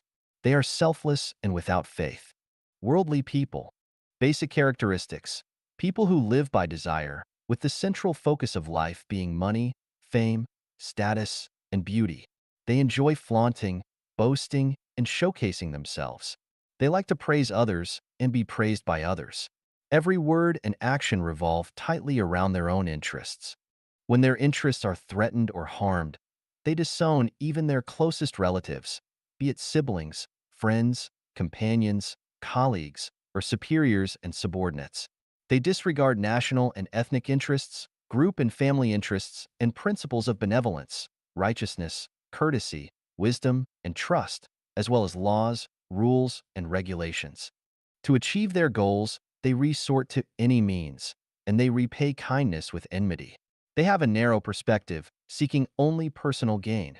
They heed rumors and readily exaggerate them. They spread gossip without distinguishing between truth and falsehood. They meddle in conflicts, regardless of the consequences. When it comes to acquiring knowledge, they are particularly obsessed with fringe theories, strange tales, conspiracy theories, and privacy breaches. They enjoy hopping from one thing to another, seeking attention. They excel at empty talk and making far-fetched references. Worldly people enjoy engaging in superficiality and also delight in nitpicking, interfering with, and critiquing other people's lives and lifestyles. They are not concerned with reason and fairness, show no mercy when they are right, excel at finding loopholes and seizing advantages, and lack compassion and empathy. They pay little attention to public hygiene, are selfish, and constantly feel that society and others owe them. In places with many disputes, you find worldly people. In families lacking harmony, you find worldly people. Mortals. Basic characteristics. They are people who live based on emotions, and the central focus of their lives is family, relatives, friends, colleagues, classmates, groups, ancestors, countries, and nationalities. Their minimum life standards include having enough food and drink, having healthy and successful children, enjoying a harmonious and happy family, and living in a peaceful and tranquil society. Their intermediate standards include being able to bring glory to their ancestors, to become renowned, hope for their sons to excel, wish for their daughters to succeed, having wealth within their family and a bustling life outside, and having the capacity to seek revenge or settle scores. Their highest standard, to contribute significantly to one's own ethnicity, religion, group, political party, or country to leave a legacy and be remembered for generations to come. Emotion and reason are the primary factors considered by mortals in handling all matters. They are the most tormented group among the population, as they possess thoughts, emotions, rationality, and ambitions, yet find themselves entangled in the mundane world. They must constantly interact with the ignorant and worldly people, battle against the biases of society, contend with their inner desires, and resist traditional ethical and moral norms. Their inner world is often filled with conflicts and regrets. They yearn for personal growth, but also seek to conform to societal expectations. They require so much yet receive so little. They often lament the scarcity of time and the brevity of life, feeling as though they are adrift in the river of the world, unable to control their own destiny. As they age, they increasingly rely on fate. Mortals do have beliefs, but these beliefs are conforming, blind, helpless, and arbitrary, rather than based on an understanding of truth. Therefore, the faith of mortals is fragile and cannot withstand scrutiny. It changes with the times and the living environment. The reason why they are called mortals lies in their lack of steadfast faith. They cannot and will not derive strength and wisdom from their beliefs. Generations after generations, they can only exist and perish in the painful whirlwind of the mortal world. Mortals tend to regret the past, overlook the present, and yearn for the future. They will never be content, and the suffering of mortals will never end. Sages. Basic characteristics. They are transcendent individuals who lead their lives with reason. They possess clear minds, knowing when to advance, when to retreat, what to seek, and what to forego. Their life goals are to pursue health, wealth, and freedom. They have their own principles and adhere to societal codes of conduct. They can freely manage their time, maintain harmonious and happy families, live in harmony with society and nature, and are mostly liberated from the trappings of fame, status, and wealth. They control their own destinies, move with ease, have extensive knowledge, communicate with civility, display noble conduct, are understanding and reasonable, optimistic, and kind-hearted. They are the pillars of civilized society. Sages are gems among people, possessing significant intrinsic value. Regrettably, while they escape worldly affairs, they cannot escape the limitations of time and space. In the end, they cannot enter the higher realms of life. Sages are just one step away from truth. If they can self-enlighten or receive guidance from higher beings, they can do their best to complete their duty, achieving tranquility, purifying their hearts, and through cultivation, they can attain complete transcendence, become free from worldly concerns, worries, be free from cares, and transcend beyond the ordinary, and ultimately surpass time and space to enter the realm of immortality. Saints, celestials, basic characteristics. Wise individuals who lead a spiritual life and have attained enlightenment. They have knowledge of the mysteries of the universe, the truth of life, the evolutionary laws of the 36-dimensional spaces, and the essence and meaning of life. They have not only freed themselves from the temptations of wealth, fame, status, and beauty, but also from the constraints of time and space. They live carefree lives, transcending worldly concerns. Saints have mastered the mysteries of thinking. Having understood the mechanics of energy transformation, they can essentially manifest their thoughts into reality, turning life into an enjoyable game, and death has become a beautiful aspiration. Saints do not overly concern themselves with the sufferings of the mortal world. They never interact with worldly people and avoid interacting with mortals. They typically reside in secluded areas near picturesque mountains and rivers, disguising themselves as ordinary citizens, leading a tranquil life detached from worldly strife. They enjoy solitude and value friendships with like-minded individuals. They are not fond of noise and are characterized by activities such as drinking tea, playing chess, reading, and practicing meditation. Sometimes, they may spend an entire day playing with ants or engage in singing competitions with birds. Whether the birds' songs are more melodious or their own hoarse singing sounds better, it doesn't matter to them. As long as it's fun, they enjoy it endlessly. Attaining the realm of a saint undoubtedly leads to the thousand-year world. Above is the classification of people, and by now, I'm sure most of you have an idea of which category you might fall into. If you find yourself as an ignorant person, you might not be able to pinpoint your position, and after reading this classification, you might feel very frustrated, even wishing to throw a few punches at me. If you identify as a worldly person, you may hold some jealousy in your heart because I've exposed your mindset and peeled back your facade. For those of you who see yourselves as mortals, reading this might evoke a sense of sadness. When you witness that some people in the world seem higher and happier than you, an unexplainable jealousy and envy may arise within you, especially when it comes to wealthy individuals. You might have thought that once you become rich, others would envy, respect, and follow you.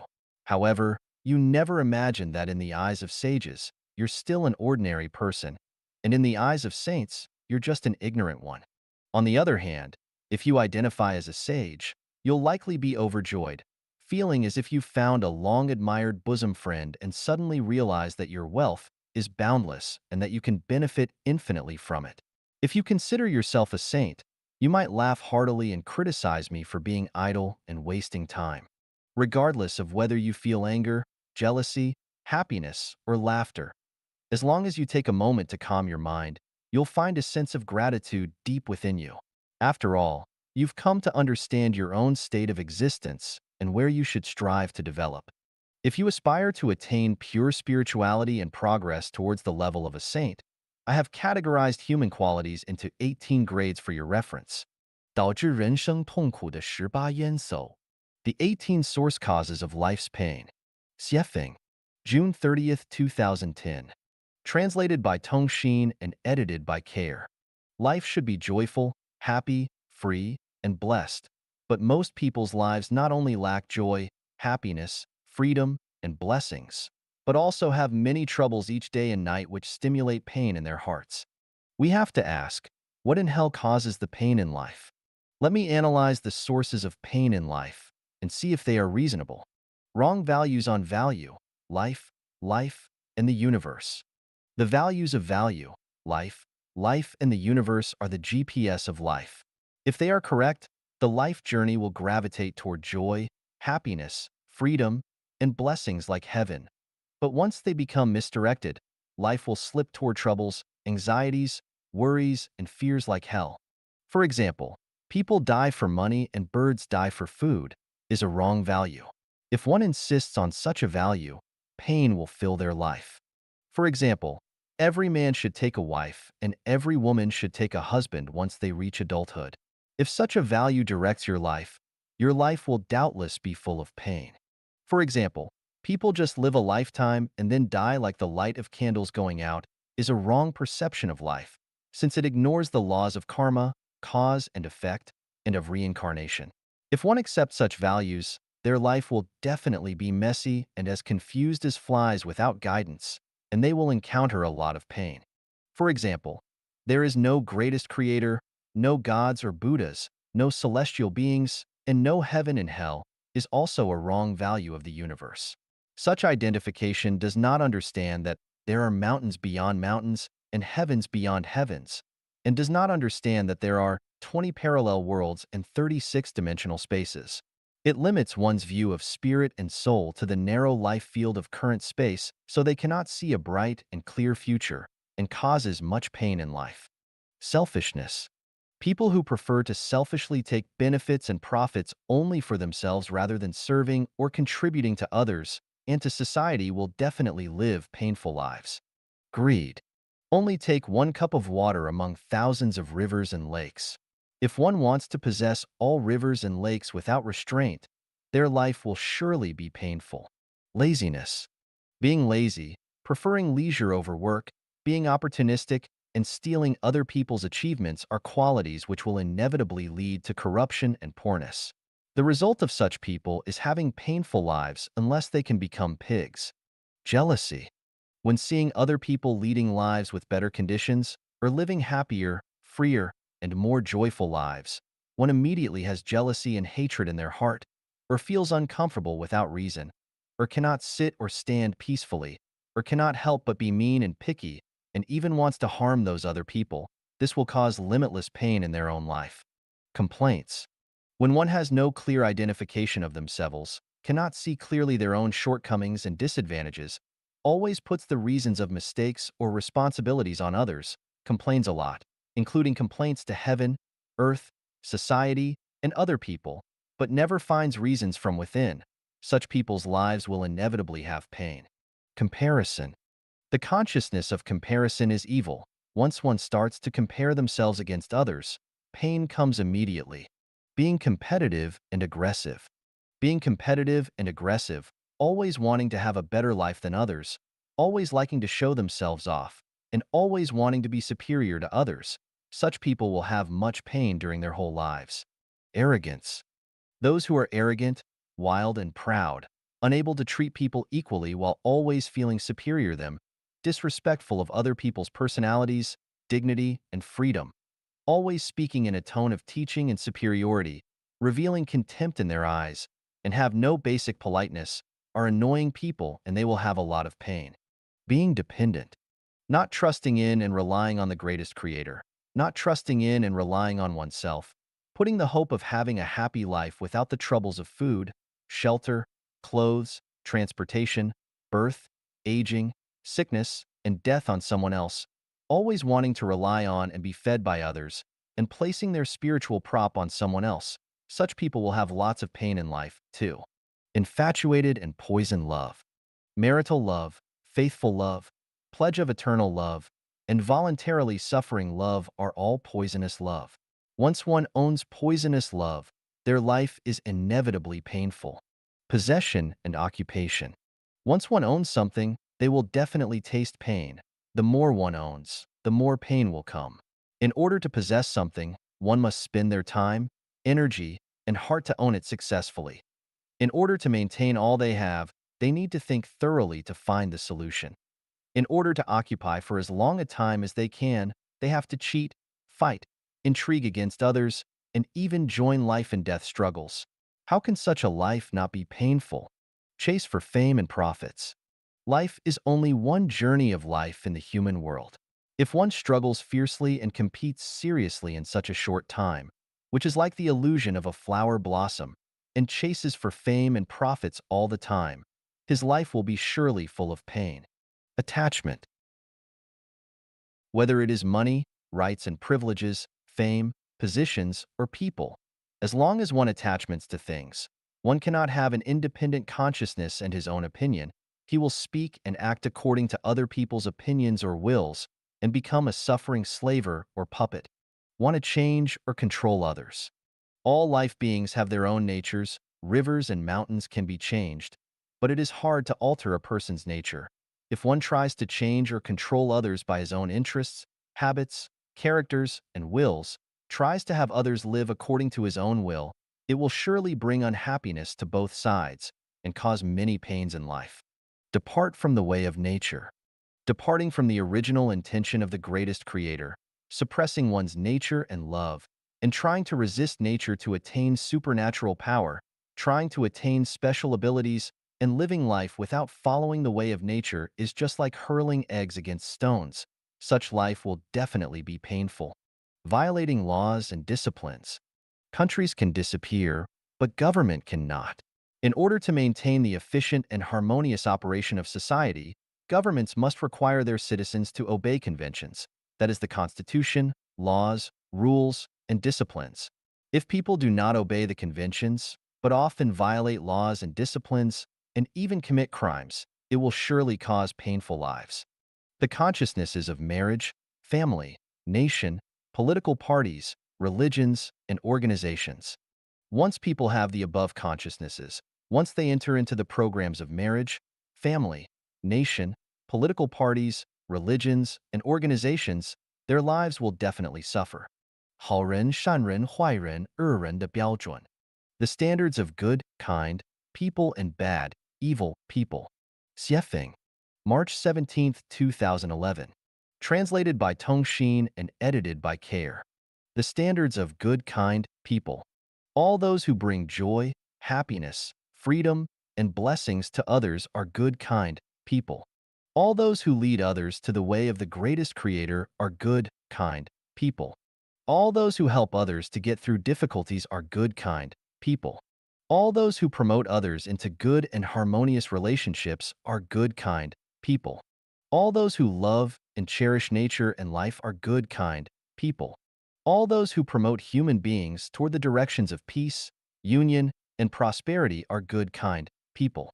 All those who can live independently but do not bring troubles or pain to others are good, kind people.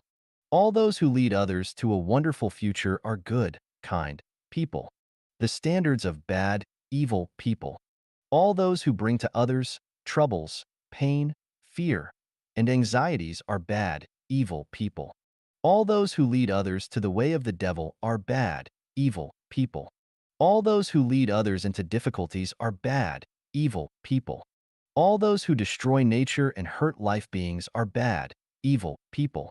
All those who block others' good futures are bad, evil people. All those who impose their own wills upon others are bad, evil people. All those who make and spread rumors are bad, evil people. All those who urge others to enter into marriage, traditional families, or any organizations are bad, evil people. 看看自己是不是正走在魔鬼的道上. Check if you are following the road of devils. Xiefeng. Have you ever experienced afflictions, vexation, anxiety, sadness, and fear? Have you been cheated, bullied, blackmailed, oppressed, and humiliated by others? Have you felt frustrated and desperate at life and life? Do you know why all this should happen? Let me tell you, all this is the work of the devil's program. All this happens because many people are walking on the road of devils. The program of the devil tempts people with money, wealth, fame, position, power, beautiful women, and ease and comfort to intermarriage and family, nation and state, political party and religion, businesses, cultivation groups, and various organizations. As a result, these people are kept busy rushing about for all these matters. They would rack their brains and take great risks to achieve these purposes. For these purposes, they would shout their support, cause harm to others, and do damage to other life forms and the nature. People are walking on the road of devils when they struggle for their own interest, for their family's interest, for their nation's interest, for their country's interest, for their political party's interest, for their religion's interest, for their company's interest, and for their organization's interest, and when they each try to cheat the other by sheer cunning and falsehood and grab at each other's throat. Why should things fare like this? Why does not the greatest creator stop us? The principle goes like this. Unity of opposites is a law of the universe. Superior and inferior, up and down, bright and dark, leader and the masses, hell and heaven, higher order of life and lower order of life, man and ghost, man and other animals and plants, carnivores and herbivores. Otherwise, life cannot go on, and the great drama of the universe cannot be staged. It is just like the case of a man for whom eating and drinking form opposites with defecations. The opposites can be united and complement each other. In addition, there is a principle of the universe, namely the sum of positive energy and negative energy is zero. Therefore, everything must be symmetrical, and there must be balance between yin and yang and loss and gain. What one gets in and what one pays out should be orderly, and the power of angel should hold the power of devil in check. To be more specific, in order to survive, man should have animals and plants to provide for his existence. The life at the lower order must serve the life at higher order. Then who will be the man, and who will be the animals and plants? Some people will go to heaven, but who will go to hell to maintain a balance? There are leaders, but there must also be the masses. Thus, the devil's program is necessary. Without it, the universe will lose its balance. The survival of life cannot be guaranteed, and the whole universe will be listless and pale. Actually, the devil Satan is a deity, an archangel and chief angel, who is toiling to maintain the zero sum of positive energy and negative energy. Burdened with notoriety and bad name, he is serving the life of the whole universe. He must deliver many life forms to the lower order of life and lead many life forms to hell. Thus, when a person is walking on the road of devil, he is making his way to the lower order of life and the hell. The devil will not show any appreciation for this, but will say instead, "What an ignorant fool you are." Now let's see whether you have taken the road of the devil. If you have one of the following 18 items, then be careful, you are walking on the road of the devil. You are in marriage and family, rushing about for your own family. You are striving and struggling for your own country, nation, religion, political party, organization, or group. You are concentrating yourself on making money and worrying and rushing about to amass your wealth. You are racking your brain and sparing no effort to win a good fame or secure a high position for yourself. You are stealing, contending, or robbing, mugging, or killing, pilfering, cheating, corrupting, bribing, or accepting bribes, or requiting kindness with enmity. You are doing something in the secret which you are afraid of being discovered. You are bullying, oppressing, blackmailing, exploiting, maltreating, humiliating, or trampling on others. You break your word and do not keep your promise, always trying to find an excuse or reason to exculpate yourself from your fault or crime.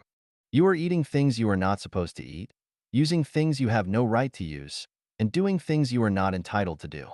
You are affronting or desecrating the greatest creator, or affronting or desecrating God and Buddha, or affronting or desecrating sages and saints, or affronting or desecrating ancestors, or affronting or desecrating president of the country, or affronting or desecrating your own parents, or affronting or desecrating others. You are threatening, abducting, or controlling others and restricting their freedom in the name of love or other excuses.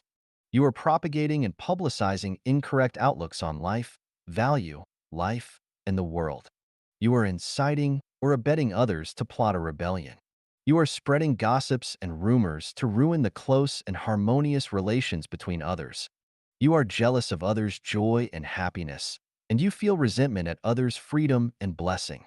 You are always envying, or complaining, or reprimanding, or hating, or detesting, or attacking, or hurting others. You are always making comparison with others, or prompting others to make comparisons. You are polluting the rivers, the land, and the air with chemical materials, wastewater, and waste gases, or polluting others' spirit and soul with negative, passive, and pessimistic mood. If you have any one of the above 18 items, then you are walking on the road of devil. You should wake up and realize your mistakes and rein in at the brink of precipice before it is too late to repent. Where should I go after turning back from the cliff? Answer: walk on the road to heaven and follow the way of the greatest creator. 满足人生需要的道路. The ways which meet life's needs. Xiefeng. October 23, 2014. Translated by Transin and edited by Care. The American psychologist Abraham Maslow believed that human has 6 major needs: physiological, safety, love and belonging, self-esteem, self-actualization, and self-transcendence.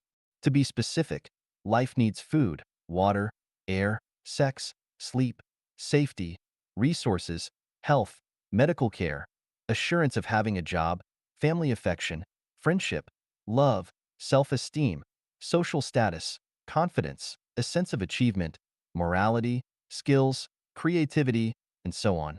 Meanwhile, Maslow also argued that human needs are hierarchical and that they will be fulfilled at each level, from bottom up. That is to say, fulfilling the physiological needs comes first, then the safety needs, and so on, and the self-transcendence efforts can only be made after self-actualization. For me, Xiefeng, my life needs are as follows: a room with a bed, a desk and a chair, 3 suits of clothes and 2 pairs of shoes, 2 meals with plain tea and simple food each day, being surrounded by like-minded people who share the same resonance of consciousness, being busy every day, having a clean, orderly, and beautiful environment, sharing everything with everyone, doing everything willingly but nothing compulsorily, peace, harmony, warmth, health, realizing my dreams and ideals, understanding life and time and space, and knowing the destination ahead and the realm that life can reach. How does one realize this ideal of needs? Maslow listed them from the bottom up, but I do from the top down. I have found that in Tao, virtue, benevolence, righteousness, courtesy, wisdom, credibility, achievements, sorcery, and magical art. Only when there is Tao, everything else can be met. If we start from the bottom level and first pursue magical art, then one can never reach the realm of Tao because life is too short, and when we have fulfilled all our needs at the lower levels, we would have neither the time nor the energy to pursue Tao. Thus, we have to first clarify life's road ahead and the realm to which life wants to take us. Once this key issue is resolved, the others will readily be. I used to be obsessed with making money. I built my own company, and at one time I had 4 stores, a nightclub, a bar, a fast food restaurant, and also leased a dancing hall, a restaurant, and a barber shop. My annual net income reached hundreds of thousands UNRMB. Later, I miraculously survived a car accident and began to understand things differently. I found that people had unexpected good or bad fortune and that life is vulnerable. If you do not first understand life's value, purpose, and meaning, and the principles and mysteries of life, then no matter how you live, your life will be blind and you can never fulfill your life's needs. I then gave up my businesses and immersed myself into studying the meanings of life, and from there, I developed the theories of first fulfilling the top-level needs and to gradually fulfill the needs of the lower levels in a natural order. Today, I have fulfilled all the levels and have achieved my life's needs, though this would be extremely difficult for even a president or a billionaire to do. Now, what else do I need? I only need one thing, and to have fun. I do whatever is fun. The desire to enjoy the finest food, clothing, accommodation and travel, birth, senility, illness and death, fame and wealth, and leaving a lasting reputation are out of my mentality. Everyone who has communicated with me has benefited from me, so I think that becoming a guide to life and life is not only appropriate, but is also assumed. 无忧人生3大法宝 Three magic weapons for a carefree life. Xiefeng, February 18, 2013. Translated by Shidai and edited by Care. When we are born on Earth, it is inevitable that we will develop many worries. Some of these worries will be for food, clothing, shelter, transportation, birth, aging, illness, and death. The worry about how to make our lives run smoothly and have wonderful futures. The worry about how to keep relatives and friends successful and safe. And the worry about how to fully enjoy love and sexual intimacy. Because of these worries, some of us will begin to walk on the way of the greatest creator in life, Echanuan. Although many of us might have little confidence in their futures and endure fear in their hearts. Therefore, I will show you 3 magic weapons to help you achieve a carefree life. These weapons will strengthen your faith and overcome your difficulties, help you cross your mountains and swamps, in order to arrive successfully in heaven. The first magic weapon is having firm faith in the greatest creator. For since the creation of the world, God's invisible qualities, his eternal power and divine nature, have been clearly seen, being understood from what has been made, so that men are without excuse. Romans 1 verse 20. We are created by the greatest creator. But how do we know this? I will present you with three examples. Every woman has breasts, but they do not provide milk until she gives birth. What does this example show? It shows that the greatest creator has designed this program, and he is looking after the newborn babies. Look at the hairs of our eyebrows, eyelashes, and armpits. Most of our hair can grow to unlimited lengths, but not those of our eyebrows, eyelashes, and armpits. Why? Why are our eyebrows arched and the eyelashes grown on the upper and lower edges of the eyelids? Why are the armpit hairs very soft? When figuring these questions out, we will know that the greatest creator has taken good care of us. Upon reaching the age of puberty, we will develop special feelings of attachment with members of the opposite sex, and when kissing and fondling, women's vaginas will become moist and prepare for lovemaking. If their vaginas remain dry, they would not be able to enjoy the pleasure of sexual love. This program is very complex, so what can we learn from it? We shall learn that sexual love is a precious gift bestowed by the greatest creator to human beings, and it fills our lives with infinite fascination and beauty. It is only when we become good at reading and understanding the book without words of nature that we will learn how well the greatest creator has taken care of human beings in every way and form. So we will know that we have been created by the greatest creator and that the greatest creator is surely looking after us. It is only by living in accordance with what the greatest creator has designed for us that we will have no worries about our futures and definitely have a carefree life. The second magic weapon is believing in karma. Reap what you have sown. Those who do good are rewarded, and those who do wrong are punished. Good and evil will have their karmic retribution when their time comes. And when the time arrives, one will get all the rewards they deserve. Disasters and blessings have no entry gates of their own. They are summoned by people. The effects of good and evil are like shadows following their forms. Therefore, a joyous man speaks what is good, thinks what is good, and does what is good. Each day he does these three things, and in 3 years, heaven will bequeath to him good fortune. But an unlucky man is he who speaks what is evil, thinks what is evil, and does what is evil. Each day he does these three things, and in 3 years, heaven will strike him with misfortune. The cause and effect are perfectly matching. The mill of the greatest creator grinds slow but sure. If you want to know your past, look into your present conditions. If you want to know your future, look into your present actions. We need to believe in karma. When we believe in karma, we will no longer complain to heaven, earth, individuals, or society, and accept all the twists and turns in our lives quietly and peacefully. What is more is that when we understand the law of causality, we will have no worries that we will surely have beautiful pictures of life in the future as we pursue sincerity, kindness, beauty, love, faith, and honesty. We will have no worries that everything will treat us nicely when we treat them nicely and do no harm to nature, any living beings, any person, or to society. The third magic weapon is putting our best into everything that we do. Submit to the will of heaven, do what one can. Just put out our best efforts into whatever we do on each day. Treat relatives, friends, society, and nature with love from our hearts, and do our best in daily life. By doing so, we will have no regrets in our lives. As to whether our dreams come true or not, do not feel attached to the results, but let the greatest creator arrange all. Using a saw pulled by a rope in time, any block of wood, no matter how thick, can be sawed through, just as drops of water will wear away a stone. In the same way, those who cultivate Tao must constantly exert themselves in their explorations. Water flows naturally into channels, and the gourd, when it ripens, sheds its stalk naturally. Thus, the person who wishes to master Tao has only to persevere in self-cultivation, and they will eventually become accomplished. We will have no worries only if we do our best in everything. Having firm faith in the greatest creator, believing in karma, and giving our best in all that we do are three magic weapons to bring you a carefree life.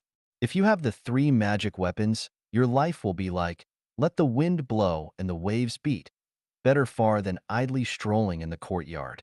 You will no longer have worries about food, clothing, shelter, transportation, birth, aging, illness, or death. You will have a very bright future and a carefree life. If you can keep this state in your lifetime, you will arrive in heaven when leaving the earth. 向全球征集新时代人类生活理念, collecting new era life values from global citizens. Xiefeng, May 20th, 2014. Translated by Tong Xin, Song Long, and edited by Care. In order to inherit the wisdom of the past saints and sages comprehensively and to absorb the precious thoughts of today's saints and sages, and to realize the dreams of the talented will be put to good use, and the whole world will be one family, no one would pocket anything found on the ground, and doors are not bolted at night, and everyone is joyful, happy, free, and blessed. Human beings can develop sustainably. The 800 Values for New Era Human Beings will begin its third revision. Every citizen on Earth can take part in this activity regardless of which religion, political party, country, nation, or ethnic background he or she belongs. Anyone interested, please selflessly devote your wisdom to the betterment of the entire human race, because as long as your thoughts are beneficial to the interests of all humanity, we will accept and compile them into the third version of the 800 Values for New Era Human Beings. Please note that we are calling for values, not views or beliefs. We are calling for life values, not market values, country values, religious values, values for political parties, etc. Values are the crystallization of wisdom and thoughts, but thoughts and wisdom are not values. The values we need are life principles to follow. Therefore, please condense your wisdom and thoughts into values which can be expressed concisely and succinctly, but with rich content, and use one sentence instead of two sentences if it is already clear enough. Please do not explain your values or present your reasoning with long texts. Please contribute your wisdom and values regarding these 8 aspects. How to achieve a harmonious coexistence among people, society, and nature. How to let everyone on earth have dignified, joyful, happy, free, and blessed lives. What values, modes, and phenomena in people's lives are ignorant and backward, and with what new ones should they be replaced? What kind of lives should we lead in order to resonate with the laws of nature and of human nature? What kind of belief system, moral system, and value system should we build? What is the meaning of civilization, and what kind of civilized principles and etiquette should we follow? The universe is infinite and creation is limitless. So toward what direction should we walk and what kind of life level or condition should we pursue? What right values should human beings follow in all aspects of the fields of their production and lives? We will bring people into the highly civilized Life-Genuine era, and this will be a common objective for all human beings. We hope everyone on Earth will participate in it actively, and we look forward to the contributions of foresight and understanding and incisive values by the sages of this time. What we need is positive, optimistic, and very creative energy. Therefore, we will turn a deaf ear to all that is negative and pessimistic. For those values which are directive or educative, or sound like advice or guidance, unless you have done it yourself and have reached that standard, please do not bother us because we have no time to listen to moralizing. But if your values are correct, we will follow them immediately. The second home of Life-Genuine is a big international family, and this family leads a life completely according to the 800 values for new era human beings. As the life and production modes in the second home become more and more perfect, it will achieve a lever at which it will be able to change the fate of humans and will lead the world into a higher, more civilized level. Please be aware that many groups of people in the world are totally selfless and have dedicated their lives to the happiness of all people. These are the pioneers who are moving forward and are striving for the best. Please spread this article as widely as you can. 活人需要明白的八大道理 8 Truths by which to lead a life. Xiefeng, edited by Care. Living in this world, we need to understand why we do and how we should, or we will live an unclear and muddled life. For every road on the trip ahead, there must be a destination, and different ways of living will ultimately afford us different views and lead us to different destinations. As a messenger of the greatest creator, the incarnation of gods, Buddha, celestial beings, saints, and the guide for human spirits and souls, I propose the following 8 truths by which to live. Please examine and consider them, and choose whether they make sense and whether they can benefit you. Rivers have sources and trees have roots, people have parents and celestial beings have ancestors. Everything has its origin and all effects have their causes. Rivers will run dry without sources, trees will wither without roots, people will scatter without parents, and celestial beings will fall without ancestors. Therefore, in living a life, we have to connect our souls to their source to be clear and to gain eternity.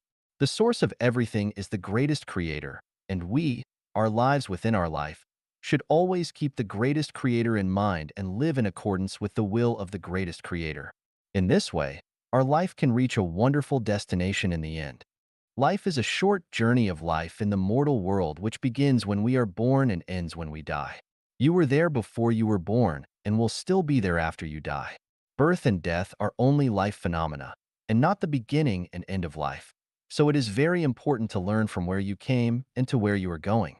The mortal world is a transition between different levels and different types of life. Passengers traveling in all directions will transit through this mortal world and stay for periods of time whether they will ultimately ascend or descend. Therefore, the mortal world is populated with all levels and all types of life. Gods, Buddha, celestial beings, saints, goblins, devils, ghosts, monsters, and demons all exist in the mortal world, and as such, anyone's life trip can be misdirected by only slight miscalculations. We must therefore sharpen our eyes and be weary of the negative influences in life. Everything in this world exists within the unity of opposites, and the result of it is always neutral. That is, the amount of positive and negative energy in the universe is always equal. What you have paid and what you have gained are always equal. This means that what one gets and what they give within a lifetime are equal. If you gain more, you must pay more. And if you pay more, you will gain more. If someone pays a lot in their life stage but gains little, then their extra payout will await them in the bank of heaven. Tao. But if one gains more than they pay in this life stage, then they will owe a debt which must be and can be paid off in many different ways, such as becoming a cow or a horse in the next life, or becoming a chicken or pig and being slaughtered and eaten, or working for others, or even falling into the lowest space of life and having to withstand great stress, pain, and hardship. Therefore, we should try our best to pay more and gain less in this stage of life, because no one can enjoy more than enough blessing, and they must know when to stop. We can become enlightened from nature. That is, each life needs to live to its fullest and live itself out. Only thusly can this world be colorful and wondrous. Therefore, everyone has to live out their own innate nature by living for their own well-being first. It is only when people live well that they can be beneficial to their loved ones and others. If they do not live for their own well-being, then they will bring endless pain and trouble to everyone and become burdens and loads.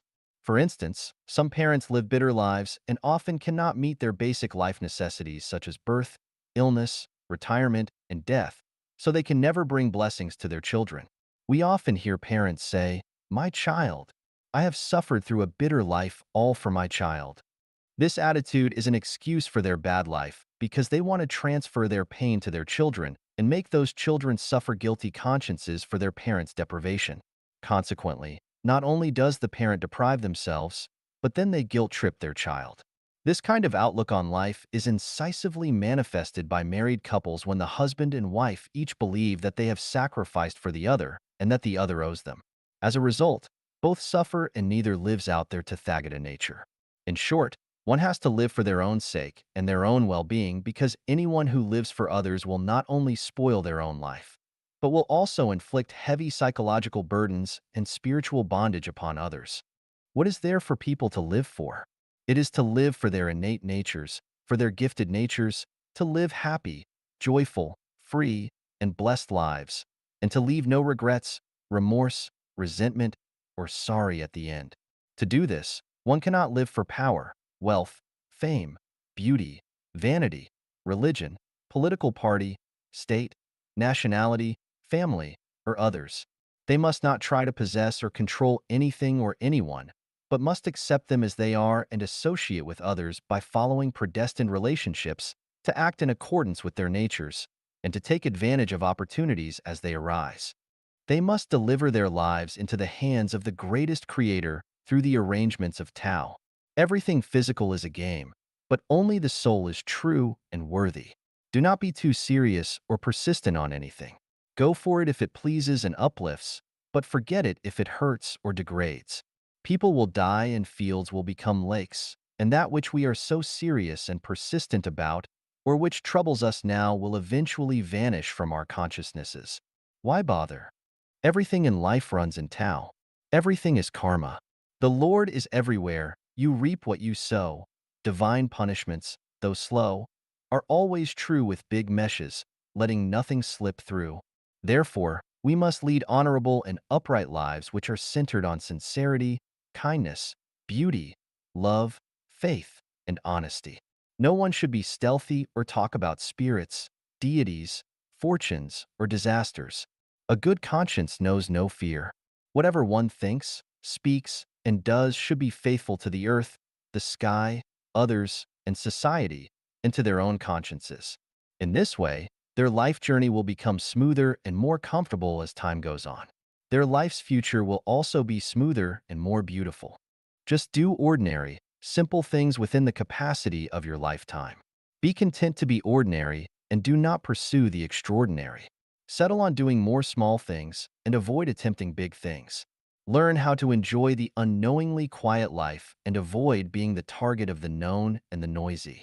1,000 miles can be covered by constant small steps, and rivers and seas are filled where small streams gather.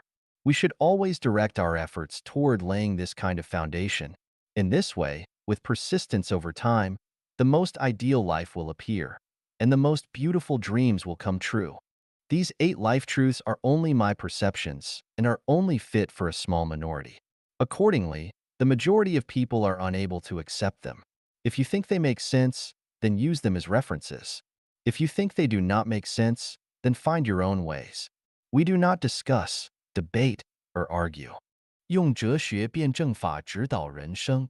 Life Guide with Philosophical Dialectics. Xiefeng. Translated by Transin and edited by Care. Philosophy is the abstract theory about the nature of the universe and its developmental law, as well as the relationship between thinking and being. Dialectics is the theory of the unity of opposites, the contradictory movements of things, and the universal connections and characteristics of them. In terms of properties, dialectics is part of and resides within the category of philosophy. It is like consciousness and thinking.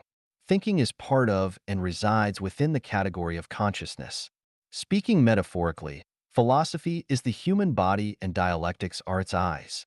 Philosophy deals with the broad sense, while dialectics deals with the narrow sense.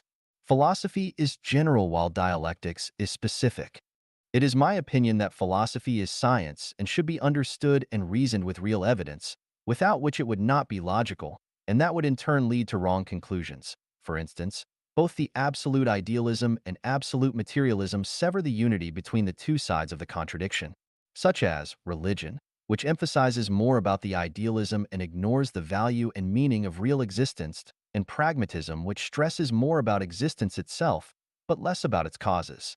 The theory system of Life-Genuine is mainly based on real evidence, although I have previously expounded more about the teachings and instructions of gods, Buddha, celestial beings, and saints in human history as the core, which is somewhat empty for the faithless, and not only lack operability, but also lack the cognition of the scientific nature of the spatial-temporal universe, life, and life. It is like Lao Tzu's descriptions of Tao, an image of what existed before God. The Tao that can be discussed is not absolute Tao, evasive, elusive, yet latent within it are forms. Dark and dim, yet latent within it is the life force, too specious to be understood by anyone who is not extremely wise. How do we guide our lives with philosophical dialectics? Buddha has no settled rules. Buddha's rules always vary according to the situation. Keep the main and change the others according to the situation. To be selfless is to achieve self. To be free from ego is to achieve ego. To own nothing is to own everything. And so on, which I summed up conforms to dialectics in the philosophical sense and can guide life. Now we will talk in detail about how to understand the world and how to guide our lives with philosophical dialectics. First, let us see the universal law of the unity of opposites in a philosophical sense. This law is to say that all things in the universe consist of pro and con factors which are opposite, incompatible, and contradictory as fire and water. But paradoxically, it is precisely this organic unity of contradictions that makes the world complex and colorful. Specifically, Positive balances negative, light balances dark, true balances false, good balances evil. Yin balances yang, male balances female, up balances down.